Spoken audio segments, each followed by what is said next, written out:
शराब घोटाले की तर्ज पर एक और घोटाला दिल्ली के सामने आया है, जिसको लेकर के आज माननीय लेफ्टिनेंट गवर्नर साहब के घर पहुंचा हूं। और एलजी साहब ने इस बात को स्वीकार किया कि दिल्ली कांग्रेस ने जो लड़ाई लड़ी उसमें बहुत बड़ी भूमिका थी दिल्ली कांग्रेस की शराब माफियाओं को उजागर करने में। वैसे एक और मामला है, और मामला सीधे अरविंद केजरीवाल के जो प्रिय शराब मंत्री मनीष सिसोदिया का डिपार्टमेंट है डोसिप, उससे जुड़ा हुआ है। यहाँ पर जो आपको याद है साथियों कि जो दिल्ली के अंदर डोसिप शौचालय के रखरखाव के लिए कुछ एनजीओस को काम देते हैं, उन कामों को खत्म करके सिर्फ एक और एक कंपनी को दिया जा रहा है, जिस कंपनी का नाम है Sainath private limited company, service private company.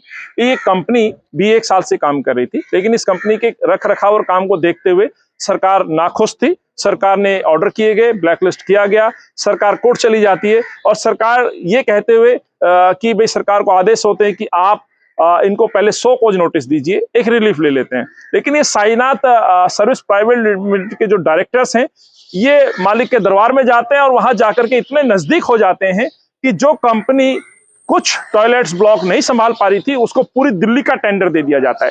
और 18 अगस्त 2022 से लेकर के 29 अगस्त, यहाँ टाइमिंग बहुत आवश्यक है, 29 अगस्त के बीच में टेंडर फ्लोट भी कर दिया जाता है और टेंडर L1 के रूप में एक्सेप्ट भी कर लिया जाता है। सवाल ये उठता है, जो अब तक काम चल रहा था, डोसिप के लगभग 559 शौचालय हैं, 23,000 से ज्यादा टॉयलेट सीट्स हैं, इनके रख रखाव पर लगभग 14 जोन में डिवाइड होकर के 1 दर्जन से ज्यादा एनजीओस काम कर रही हैं। उन तमाम एनजीओस को घर बैठाया जा रहा है, जो एनजीओस गरीब दलित लोगों को रोजगार दे रही थी। इस काम में जो लोग लगे हुए थे उनको खत्म करके प्राइवेट लिमिटेड कंपनी को एक और बड़ा अडानी बनाने के लिए, जो अरविंद केजरीवाल का अडानी है, उसको बड़ा करने के लिए 118 करोड़ रुपए का टेंडर दे दिया जाता है।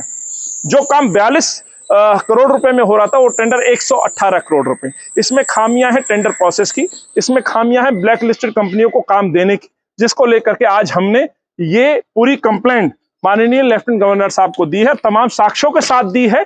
और मैं कहना चाहता हूं, लगभग 50 करोड़ रुपए का घोटाला है, जो मनीष सिसोदिया ने अपने कर्मचारियों के साथ मिलकर दबाव के साथ इस कंपनी को टेंडर दिलाने का काम किया है। ई टेंडरिंग से हटा करके जैम पोर्टल पे ट्रांसफर कराना, टेंडर प्रोसेस कराना, जिस जैम पोर्टल पर और कोई टेंडर लेने वाला और कोई प्लेयर नहीं था, या यूं कहें और कोई कंपनी नहीं थी, वहां पूरी छूट दी गई कि इस ब्लैक लिस्टेड कंपनी को काम दिलाया जाए। और मुझे लगता है उस साजिश में ये लोग कामयाब हुए, लेकिन वर्क ऑर्डर नहीं हुआ है। उससे पहले हमने आज ये भ्रष्टाचार की जो पूरा लेखा जोखा है, जिसका साक्ष्य मैं आपको दिखा रहा हूं। तो अरविंद केजरीवाल का जो नया मॉडल है भ्रष्टाचार का, भ्रष्टाचार की सरकारी पैसा दो और मंथली वाइज पैसा वसूलो, उसका भी एक मॉडल इसमें दिखाई देता है। इसकी जांच होनी चाहिए, ये हमने मांग की है।